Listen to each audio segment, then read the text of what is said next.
తిన్న కొద్దీ తినాలనిపించేంత రుచిగా ఉండే వంకాయ మసాలా కూరని సింపుల్గా ఏ విధంగా ప్రిపేర్ చేసుకోవాలో ఈ వీడియోలో చూద్దాము. ముందుగా బౌల్లోకి తగినన్ని వాటర్ తీసుకుని కొద్దిగా సాల్ట్ వేసుకుని ఉంచుకోవాలి. వంకాయల్ని వీడియోలో చూపించిన విధంగా మధ్యకి కట్ చేసుకుని సాల్ట్ వాటర్లో వేసుకోవాలి. మసాలా కోసం స్టవ్ మీద ప్యాన్ పెట్టుకుని 2 స్పూన్ల వేరుశెనగ గింజలు, 2 స్పూన్ల శనగపప్పు, 2 స్పూన్ల ధనియాలని దోరగా ఫ్రై చేసుకుని స్టవ్ ఆఫ్ చేసుకోవాలి. ఇప్పుడు ఇందులోకి 2 స్పూన్ల నువ్వులు, 2 స్పూన్ల ఎండు కొబ్బరి పొడి వేసుకోవాలి. ఈ ప్యాన్ వేడికే ఈ నువ్వులు ఇంకా ఎండు కొబ్బరి ఫ్రై అవ్వడం సరిపోతాయండి. మరీ ఎక్కువసేపు నువ్వులను ఫ్రై చేస్తే మాడిపోతాయి.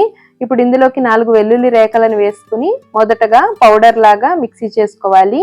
ఆ తర్వాత కట్ చేసి పెట్టుకున్న ఉల్లి తరుగు, 1/2 స్పూను పసుపు, రుచికి తగినంత కారం, సాల్ట్ వేసుకుని ఈ విధంగా మిక్సీ చేసుకుంటే ఈ మసాలా పేస్టు వంకాయ కూరకి చాలా బాగుంటుందండి.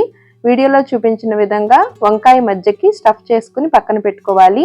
స్టవ్ మీద ప్యాన్ పెట్టుకుని కూరకి తగినంత ఆయిల్ వేసుకోవాలి. ఆయిల్ వేడైన తర్వాత రెడీ చేసి పెట్టుకున్న వంకాయల్ని వేసుకుని పచ్చివాసన పోయే వరకు 1 నిమిషం కలుపుతూ ఫ్రై చేసుకున్న తర్వాత మిగిలిన మసాలా పేస్ట్ని కూడా వేసుకోవాలి.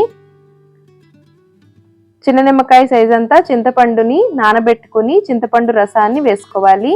మరి కొంచెం సాల్ట్ తగ్గితే వేసుకుంటున్నానండి. ఇప్పుడు అడుగు నుంచి పైకి ఒకసారి బాగా కలుపుకుని మూత పెట్టుకుని లో ఫ్లేమ్లో కూరని మగ్గించుకుంటే చాలా టేస్టీగా ఉంటుందండి.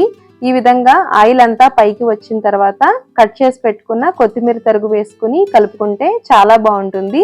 ఇలా ఒకసారి ట్రై చేసి చూడండి. వీడియో నచ్చితే లైక్ చేయండి, షేర్ చేయండి. Thank you.